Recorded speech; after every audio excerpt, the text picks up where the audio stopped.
نحمده ونصلي ونسلم على رسوله الكريم أما بعد فأعوذ بالله من الشيطان الرجيم بسم الله الرحمن الرحيم من كان يريد العاجلة عجلنا له فيها ما نشاء لمن نريد ثم جعلنا له جهنم يصلاها مذموما مدحورا ومن أراد الآخرة وسعى لها سعيها وهو مؤمن فأولئك كان سعيهم مشكورا صدق اللہ العظیم۔ محترم حاضرین مجلس، ہم آج اللہ کی بارگاہ میں حاضر ہیں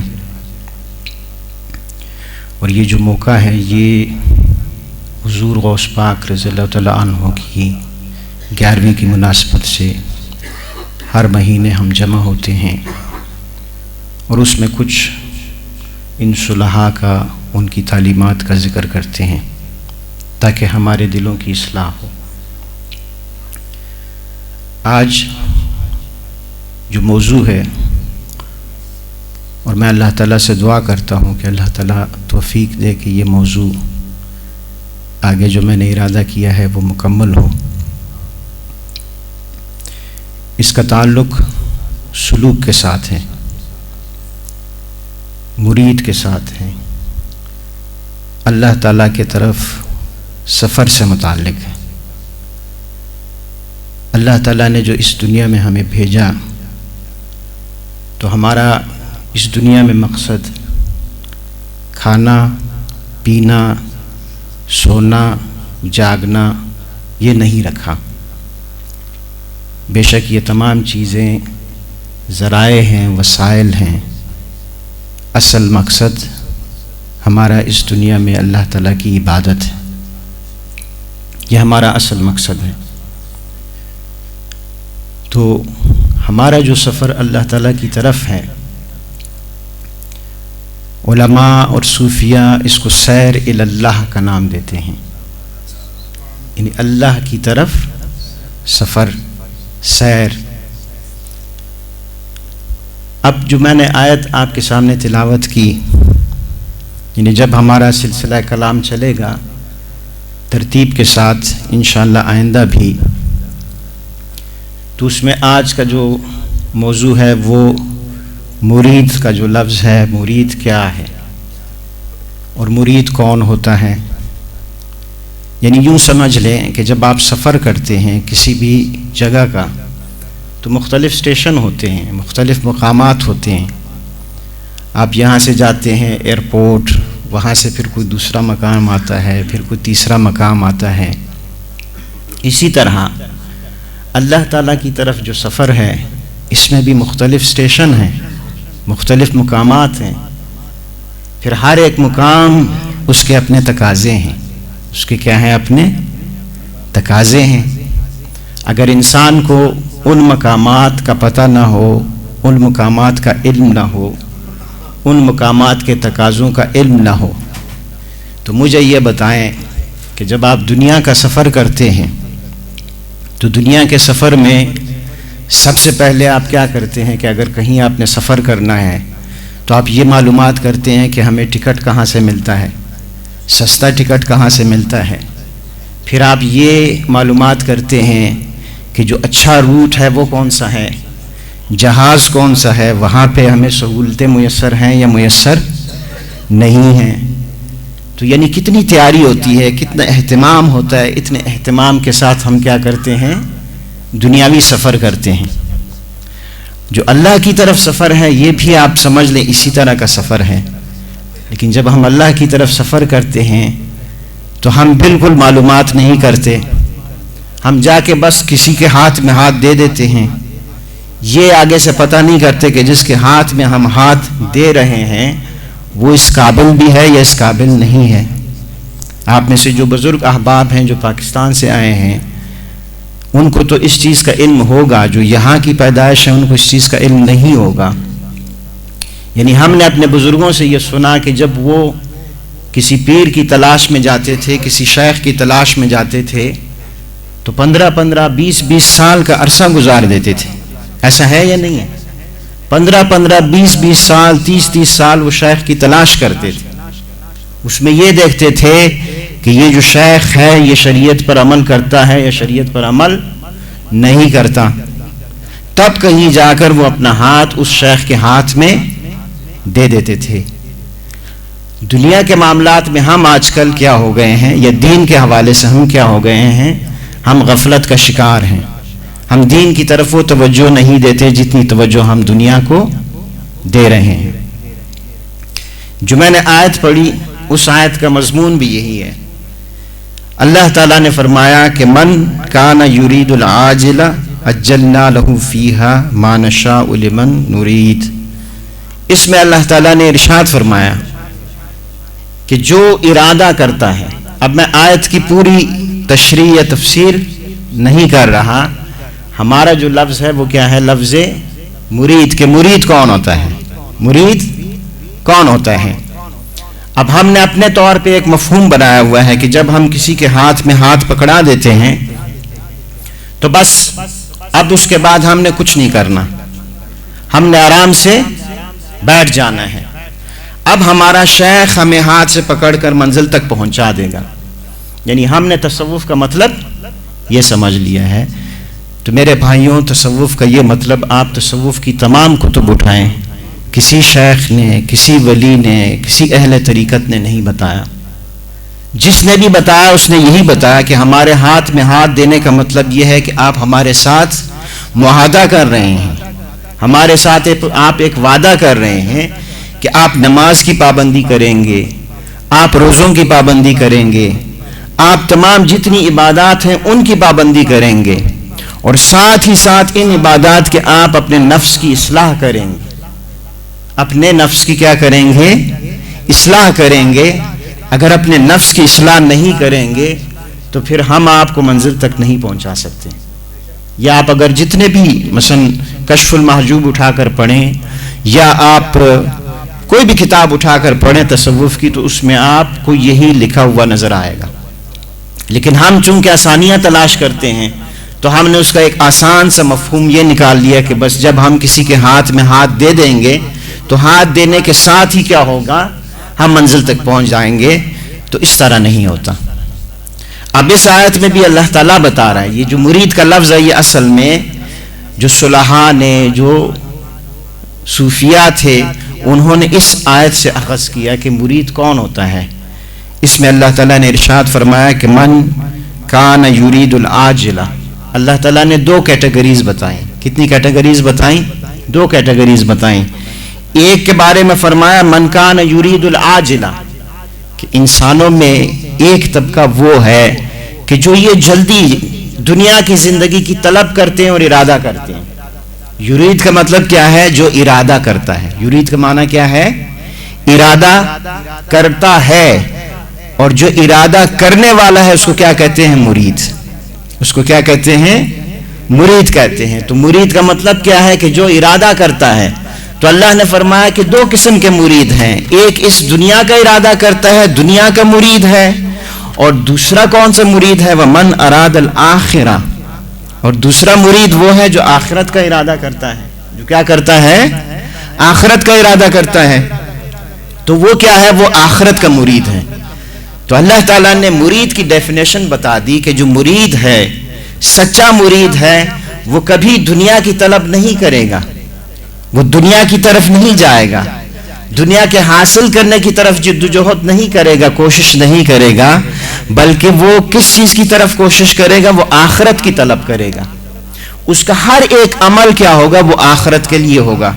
تو اللہ تعالیٰ نے فرما دیا کہ جو مرید ہے وہ کون ہے؟ جو آخرت کی طلب کرتا ہے. یہ اللہ تعالیٰ نے ہمیں مرید کی ڈیفینیشن بتا دی. اب جب یہ آیت ہم نے پڑھ دی تو اس سے اللہ تعالیٰ نے ہماری زندگی کا کیا کر دیا؟ مقصد کا تعین کر دیا کہ ہماری زندگی کا مقصد کیا ہے. وہ مقصد یہ ہے کہ ہم آخرت کی طلب کریں، ہم اللہ تعالیٰ کی طلب کریں، ہم حضور علیہ الصلوۃ والسلام کی معیت کی طلب کریں. یہ اللہ تعالیٰ نے ہماری زندگی کا کیا فرما دیا؟ ایک تعین کر دیا کہ ہماری زندگی کا یہ مقصد ہے. اب جب آپ دیکھتے ہیں کہ یہ اس آیت میں اللہ تعالیٰ نے دنیا کی بات کی اور اس کے حوالے سے فرمایا من کان یرید العاجلہ، جو شخص دنیا کی زندگی کو کیا کرتا ہے، طلب کرتا ہے، چاہتا ہے، دنیا کی خوشحالی چاہتا ہے کہ مجھے جلدی مل جائے، تو اللہ نے فرمایا کہ ہم کیا کرتے ہیں، ہم اس کو اسی دنیا میں جس کے لیے چاہیں وہ دنیا ہم عطا کر دیتے ہیں۔ دنیا کا کیا کر دیتے ہیں، عطا کر دیتے ہیں۔ جو دنیا چاہتا ہے اللہ تعالیٰ نے فرمایا جلد ہی اس کو دنیا عطا ہو جاتی ہے، مل جاتی ہے، لیکن اس کے بعد کیا ہوتا ہے، اس کے بعد اللہ تعالیٰ نے فرمایا ثم جعلنا له جہنم، اس کے لیے پھر ہم نے جہنم بنا دی ہے۔ جو صرف دنیا کی طلب کرتا ہے اس کے لیے کیا ہے، اس کے لیے جہنم ہے، اور پھر اس جہنم میں کیسے جائے گا، یصلاها مذموما مدحورا، اللہ نے فرمایا کہ وہ اس جہنم میں داخل ایسے ہوگا کہ ملامت اس پر پڑے گی، اس پر کیا پڑے گی، ملامت پڑے گی، اور دھتکارا ہوا وہ اللہ تعالیٰ اس کو جہنم میں داخل کر دے گا۔ یعنی یہ کیا ہے، یہ نقصان ہے کس چیز کا، جو صرف دنیا کو طلب کرتا ہے، جو دنیا کا ارادہ کرتا ہے، جو دنیا کا کیا ہے، مرید ہے۔ اور اس کے بدلے میں ومن اراد الآخرہ، اور جو آخرت کا مرید ہے، آخرت چاہتا ہے، اللہ نے فرمایا وسعى لها سعيها۔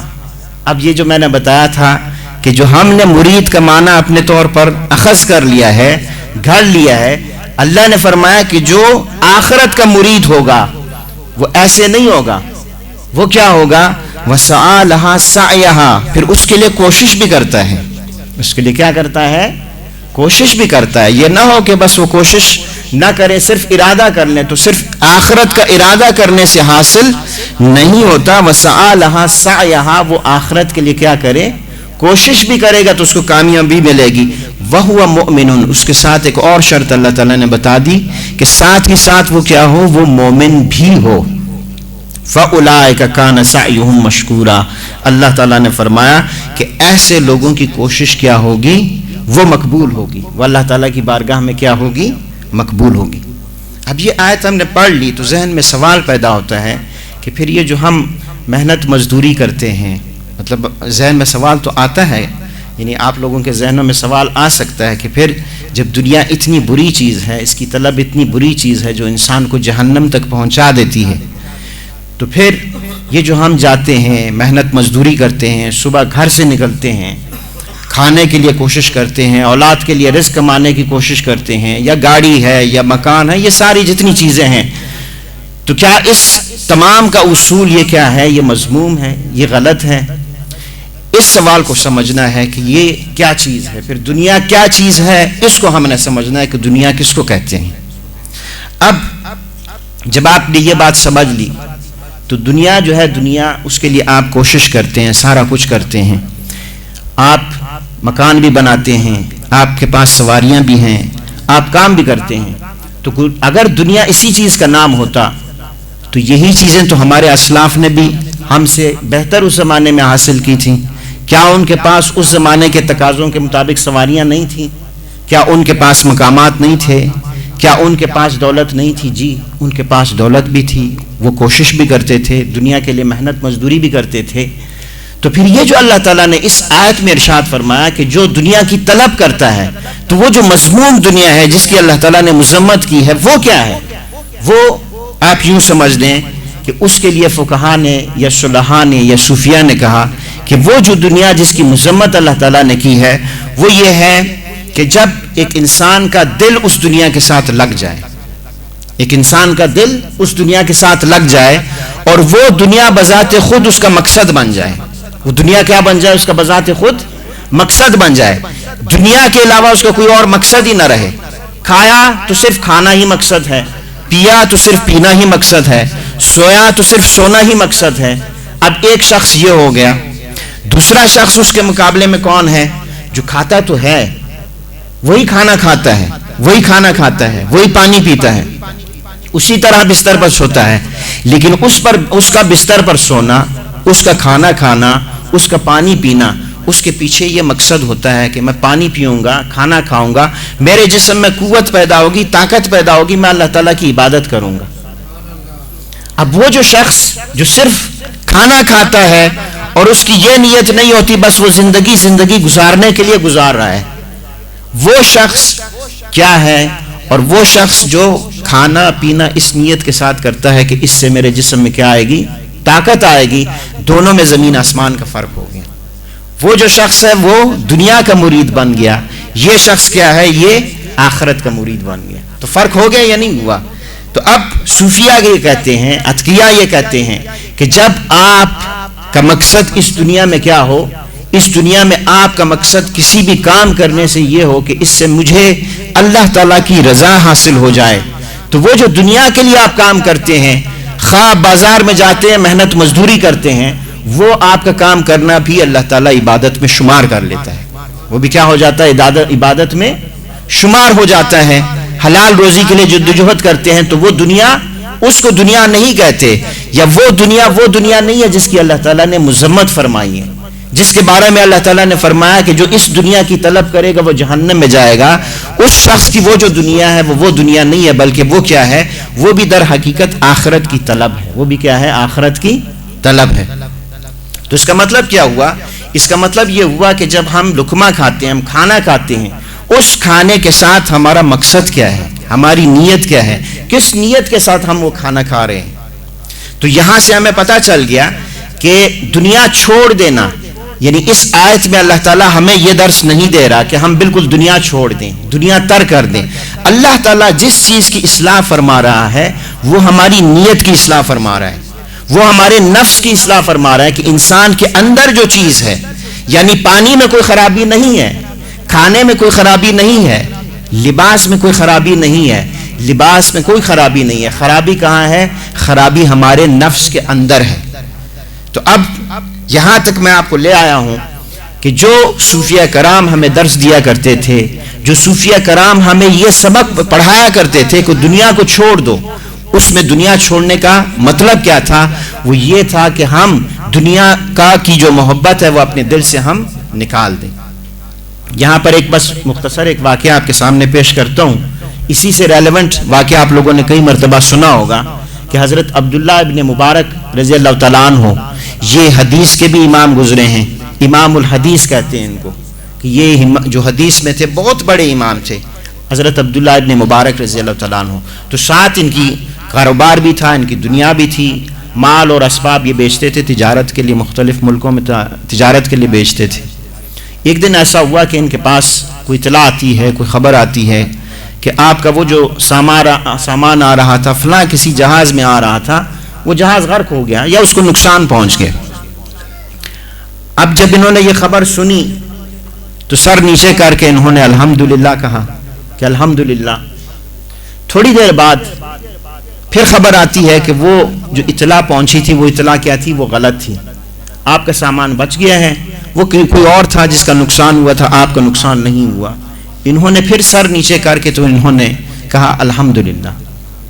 اب اس پر جو مریدین بیٹھے ہوئے تھے, جو وہاں پہ لوگ بیٹھے ہوئے تھے, احباب بیٹھے ہوئے تھے, وہ یہ عرض کرتے ہیں کہ حضرت آپ نے دونوں مرتبہ الحمدللہ کہا, ہمیں اس بات کی سمجھ نہیں آئی کہ نقصان پر بھی الحمدللہ, اور اس کے بعد جب نقصان کی خبر غلط ثابت ہوئی تو اس پر بھی آپ نے الحمدللہ فرمایا. یہ کیا ماجرا کیا ہے؟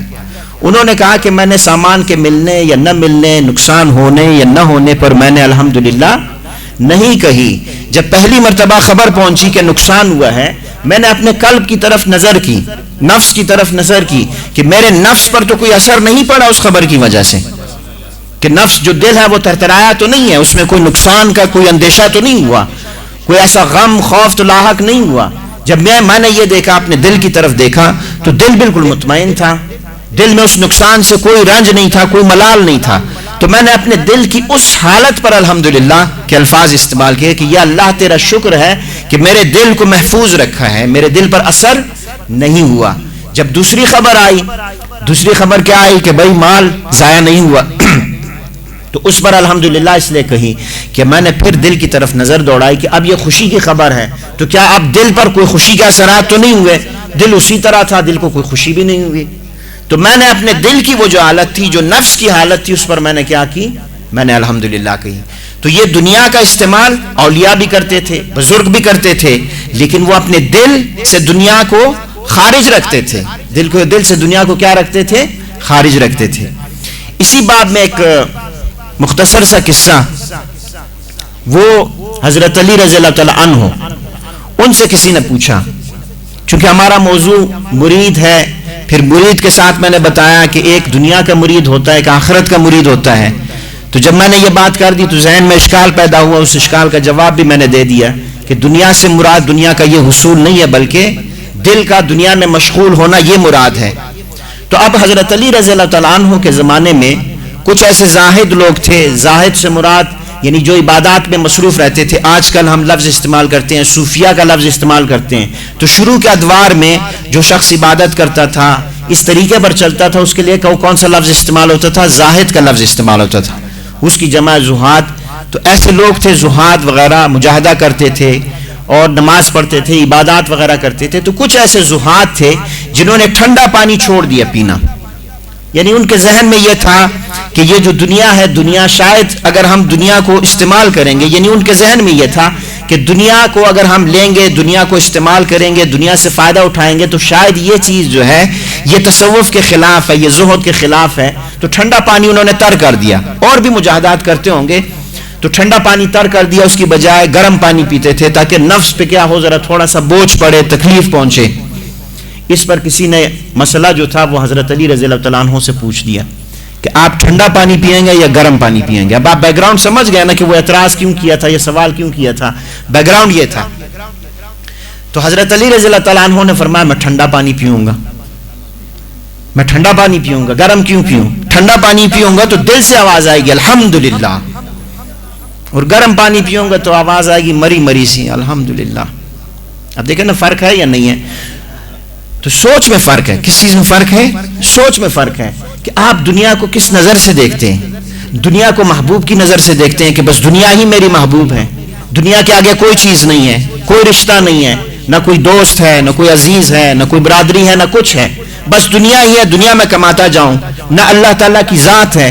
اگر یہ سوچ ہو تو یہ کیا ہے؟ یہ مذموم دنیا ہے، جس کی مذمت اللہ تعالیٰ نے فرمائی کہ ایسی دنیا جو ہے، ایسی دنیا کے حصول سے انسان بچا رہے۔ اگر ایسے دنیا کو حاصل کرتا رہے تو انسان کیا ہوتا ہے؟ وہ جہنم کا ایندھن بن جاتا ہے، جہنم تک پہنچ جاتا ہے۔ لیکن وہ شخص جو دنیا کو اس لیے حاصل کرتا ہے کہ اس سے مجھے اللہ تعالیٰ کا قرب حاصل ہو جائے، تو کیا ہوگا کہ اللہ تعالیٰ پھر اس کی کوشش کو کیا کر دیتا ہے؟ قبول فرما لیتا ہے، اور وہ اپنے کوشش کے نتیجے میں جنت میں پہنچ جاتا ہے۔ کتنا ٹائم؟ نہیں، نماز کتنے بجے؟ 8 بجے نماز ہے، ٹھیک۔ تو یہاں تک اب بات سمجھ آ گئی۔ اب جب ہمیں یہ سمجھ آ گئی کہ جو مرید ہے، مرید کون ہے؟ جو اللہ تعالیٰ کو چاہتا ہے، جو آخرت کو چاہتا ہے۔ یہ کیا تھا؟ یہ پہلا سٹیشن تھا۔ یہ کیا تھا؟ وہ جو میں بتا رہا تھا نا کہ اللہ تعالیٰ کی طرف جو سفر ہے، اس سفر کا پہلا سٹیشن ہے کہ انسان یہ علم حاصل کرے، یہ عرفان حاصل کرے، یہ ادراک حاصل کرے کہ اصل میں جو مرید ہے، جو ارادہ ہے، وہ کس چیز کا کرنا ہے، اور مرید کس کو کہتے ہیں۔ یہ پہلا سٹیشن ہے۔ اب اللہ تعالیٰ کی طرف جو سفر ہے، جب انسان نے ارادہ کر لیا اللہ تعالیٰ کی طرف سفر کا، تو دوسرا سٹیشن اس کو فقہا، صلحاء، صوفیہ، اولیاء وہ کہتے ہیں کہ دوسرا سٹیشن وہ توبے کا ہے۔ وہ کون سا سٹیشن ہے؟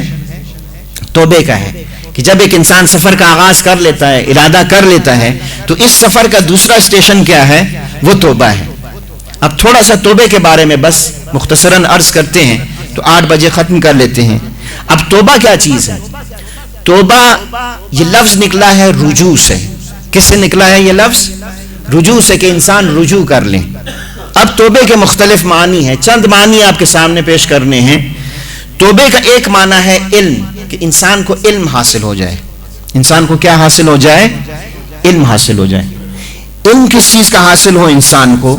انسان کو اس چیز کا علم ہو کہ میں عبد ہوں، میں بندہ ہوں، اور میں نے اللہ کے سامنے کھڑا ہونا ہے۔ یہ علم ہمیں حاصل ہو جائے کہ میں نے کیا ہونا ہے؟ اللہ کے سامنے کھڑا ہونا ہے۔ میری یہ زندگی بڑی مختصر ہے، اور میرے لیے موت منتظر ہے، اور کوئی بھی لمحہ میرے پاس ملک الموت آ سکتا ہے۔ کسی بھی لمحے میرے لیے ملک الموت آ سکتا ہے، وہ میری روح قبض کر سکتا ہے۔ تو توبہ اس چیز کا نام ہے کہ ہم یہ علم حاصل کریں، ہر وقت ہمیں یہ علم ہو. جب علم ہے اس کا مطلب کیا ہے کہ ہمیں یہ احساس رہے، ہر وقت یہ احساس رہے کہ ہم نے اللہ تعالیٰ کی طرف جانا ہے اور ہم نے اللہ کے سامنے کھڑا ہونا ہے. ذرا تھوڑی دیر کے لیے تصور کریں کہ وہ کیا لمحہ ہوگا کہ جب انسان بالکل تنہا اللہ کے ساتھ کھڑا ہوگا. کہتے ہیں کہ اللہ تعالیٰ ایک انسان ہوگا، اس کو اپنے سامنے تنہائی میں کھڑا کر دے گا. اللہ تعالیٰ اس سے پوچھے گا کہ تو نے فلاں گناہ کیا. وہ اقرار کرے گا، یا اللہ میں نے فلاں گناہ کیا، فلاں گناہ کیا. پھر اللہ پوچھیں گے فلاں گناہ کیا، فلاں گناہ کیا. جی میں نے وہ گناہ بھی کیا، وہ گناہ بھی کیا. تو اللہ تعالیٰ پوچھے گا کہ دنیا میں تو گناہ کرتا تھا، دروازے بند کر دیتا تھا، مخلوق سے اپنے آپ کو چھپا لیتا تھا، مخلوق کا حیا رکھتا تھا، لیکن میرا حیا تو نہیں رکھتا تھا، میرا حیا نہیں رکھتا تھا. میرے سامنے گناہ کرتا تھا لیکن مخلوق کا حیا تھا تو دروازے بند کر کے تو گناہ کرتا تھا، دروازے بند کر کے گناہ کرتا تھا. تو اب توبہ کس کو کہتے ہیں؟ توبہ اس احساس کے بیدار ہونے کا نام ہے کہ ہم یہ احساس ہر وقت اپنے دل میں بیدار رکھیں کہ ہم نے اللہ کے سامنے کھڑا ہونا ہے. آپ ذرا تھوڑا سا تصور کریں کہ ابھی اگر میں کہوں آدھے گھنٹے بعد آپ کا انٹرویو ہے، آپ کے پاس جاب نہیں ہے، جاب کے لیے آپ نے انٹرویو کے لیے جانا ہے، یا امتحان ہے اور امتحان کے لیے آپ نے جانا ہے، پیش ہونا ہے، کسی ایگزامینر کے پاس پیش ہونا ہے. تو مجھے بتائیں آدھے گھنٹے آپ کو یعنی بالکل احساس ہوتا ہے، یقین ہوتا ہے، کیسی کیفیت ہوتی ہے؟ انسان کا اوپر کا سانس اوپر ہوتا ہے، نیچے کا سانس نیچے ہوتا ہے، اور کسی کی بات بھی نہیں سنتا، توجہ کے ساتھ اپنے تمام کام کرتا ہے. تو ایسی کیفیت ہوتی ہے یا نہیں ہوتی؟ بس یوں سمجھ لیں کہ اللہ کے سامنے اس سے بڑھ کر جو کیفیت ہوگی، جو امتحان ہوگا، اس سے بڑھ کر ہوگا، لیکن ہمیں اس کا احساس نہیں ہے. جو توبہ ہے وہ اسی احساس کو بیدار کرنے کا نام ہے کہ ہم یہ احساس اپنے اندر کیا کریں؟ بیدار کر لیں. اور ہمیں یہ احساس ہو کہ اللہ تعالیٰ نے ہمارے سامنے کیا ہے؟ ہمارے ساتھ دو فرشتوں کو بٹھا کر رکھا ہے، جو ہر وقت جو کچھ ہم کہتے ہیں، جو کچھ ہم لفظ اپنے منہ سے نکالتے ہیں، وہ وہاں پہ نوٹ کرتے جاتے ہیں. ہماری باقاعدہ کیا ہے؟ تصویریں اتاری جا رہی ہیں، ہماری ویڈیو بنائی جا رہی ہے. یہ والی ویڈیو نہیں، تصویریں بنائی جا رہی ہیں کہ باقاعدہ جب قیامت کے دن اللہ کے سامنے پیش ہوں گے تو کیا ہوگا؟ کوئی بندہ انکار بھی کرے گا تو پوری فلم اللہ تعالیٰ چلا دے گا، پوری فلم، وہ گناہ جو تنہائی میں کیا ہے وہ فلم چلا دے گا، وہ سامنے دکھا دے گا. اور انسان کے لیے کوئی چارہ نہیں ہوگا، انکار کر نہیں سکے گا. حتیٰ کہ اگر انسان انکار بھی کر دے گا تو ہاتھ بول پڑے گا، انسان کا ہاتھ بول پڑے گا. اللہ تعالیٰ زنجیر آ جائے گی، منہ بند ہو جائے گا، ہاتھ بول پڑے گا، پاؤں بول پڑیں گے کہ مجھے لے کر گیا تھا گناہ کی جگہ کی طرف. ہاتھ کہیں گے کہ میرے ساتھ گناہ کیا تھا، کان کہیں گے کہ مجھ سے گناہ کی بات سنی تھی، غیبت سنی تھی، کسی دوسرے کی غلط بات سنی تھی، اور اس پر جو تھا نا اس پر اس نے شاباش بھی دی تھی اور بڑا خوش بھی ہوا تھا. تو یہ کیا ہے؟ یہ اللہ تعالیٰ وہاں پر کان ہمارے کہنا شروع کر دیں گے. اور اس میں آخری بات کرتا ہوں